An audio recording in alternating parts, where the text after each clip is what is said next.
My goodness, my goodness. The Indiana Fever house appears to be on fire as they are now acting out of desperation.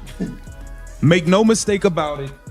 The Indiana Fever are acting out of desperation. Listen, they're giving away Twinkies and cups of ice cream for fans to come together. The Indiana Fever situation is turning into a complete disaster. Free Twinkies, ice cream cups, tire giveaways, free oil changes. This is what panic looks like when a franchise starts losing its grip. A team that once packed arenas during Caitlin Clark's rookie season is now selling thousands fewer tickets every night. And honestly, they have nobody to blame except themselves. We're going to get into that, but a broadcaster, Kate Scott, was brutally honest about Caitlin Clark's turnover situation. She did not hold back. This was live on the telecast. We've got to get into it. Welcome to Keep the Vision. Make sure you like, comment, subscribe, share the channel, hit that bell notification to hype the video. That'd be greatly appreciated. As always, let's go, let's go. Broadcaster Kate Scott just did something almost nobody on live Wnba television has had the courage to do. She openly defended Caitlin Clark against the constant turnover criticism, and she backed it up with real numbers live on air. In one moment, she completely exposed how weak and lazy most of the criticism surrounding Clark has become. This turnover situation. You know, we all read the comments, right? We see that some folks have a problem with how much Caitlin turns the ball over, right? They're always looking for something. As the Storm and Stephanie Dolson start us off here in this fourth quarter. So I look things up, just comparing to the MMBA, leaders in assists. Nikola Jokic, about 10 assists a game, 4 turnovers a game. Cade Cunningham, who I know is playing a big game 7 tonight, about 9.5 assists per game, 4 turnovers a game. So pay attention to how she handled it. She did not dodge the topic or try to water it down. She addressed the criticism directly and immediately brought up the facts. Nikola Jokic, a 3-time MVP, averages around 10 assists along with roughly 4 turnovers every game.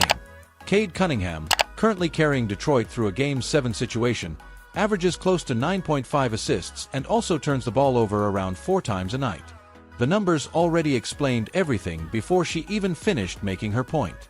You guys clearly don't watch the game of basketball, okay? Because all of the high usage rate guards have turnovers, okay? She said Cade Cunningham, Detroit Pistons, average about 9.5 assists a game. Detroit Pistons rely on him to create everything. He averages about 4 turnovers, okay? The Joker, okay? The multiple-time MVP, NBA champion, Nikola Jokic, the Joker. The turnover argument completely falls apart the second you actually look at basketball history. James Harden during his Houston years averaged massive scoring numbers while constantly leading the league in turnovers. LeBron James, widely considered one of the greatest passers the game has ever seen, has regularly ranked among league leaders in giveaways too. When a player controls the offense on almost every possession and creates the majority of the team's opportunities, turnovers are naturally going to happen. That comes with high-level playmaking responsibility. The people obsessing over Clark's turnovers are not really analyzing basketball. Most of them already made up their minds about her and are simply searching for stats that support their opinions.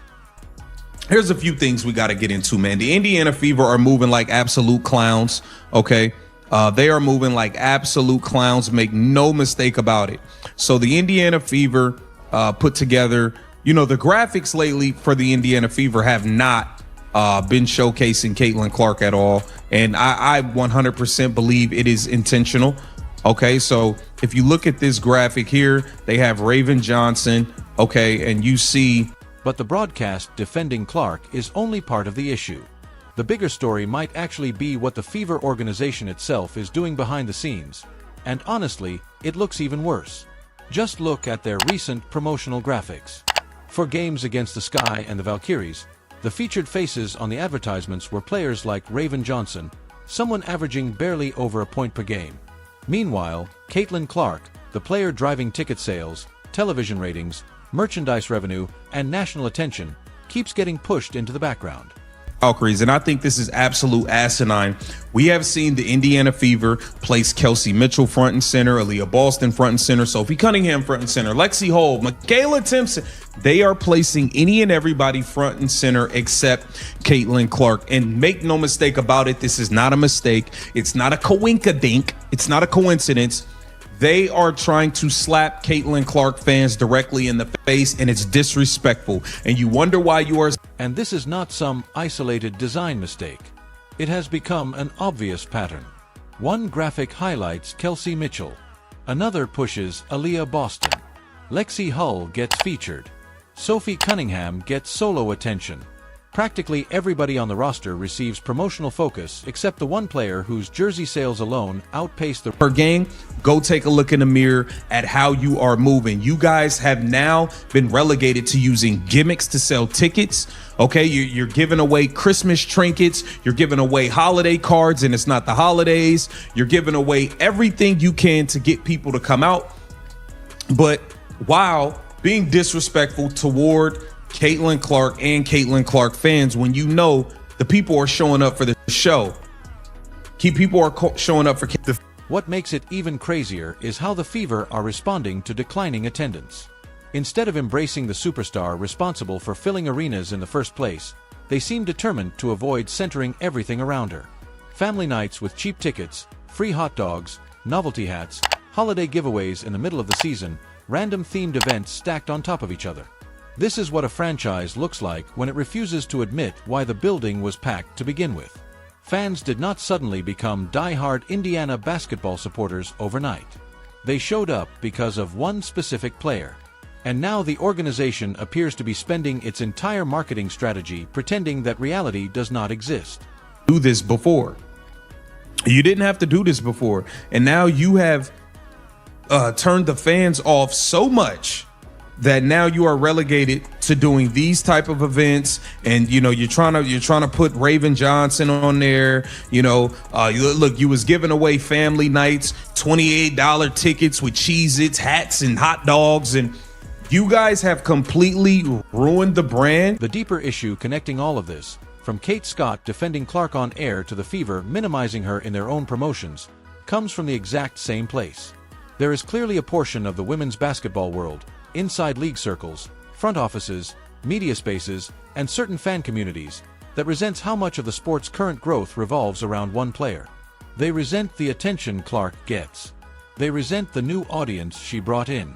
And most importantly, they resent the fact that many casual viewers did not arrive because they suddenly fell in love with the Wnba itself.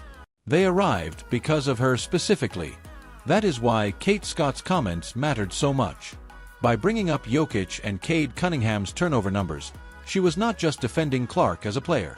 She was openly challenging the unspoken rule that criticism toward Clark should never be questioned, no matter how weak or dishonest it may be. Cade Cunningham averages nearly 10 assists while handling the entire offense for Detroit, turns the ball over 4 times a game, and nobody treats it like some character flaw. The double standard is obvious. At the same time, the Fever organization seems to be making the exact opposite calculation. Ticket prices have dropped. Resale values collapsed whenever injury news surfaced. Attendance has fallen by thousands compared to last season. Yet instead of placing Clark front and center in every ad campaign, they keep pushing her further into the background while pretending players like Raven Johnson are the main attraction. From a business standpoint, it makes absolutely no sense. The most watched regular season game in WNBA history featured Caitlin Clark. The biggest playoff audience the league has ever seen involved her team. Television schedules were literally rearranged around her games. Her jersey sales shattered records. Her rookie merchandise outsold established superstars by massive margins rarely seen in professional sports. And somehow the franchise holding her contract is reacting to declining interest by hiding the very player creating demand in the first place.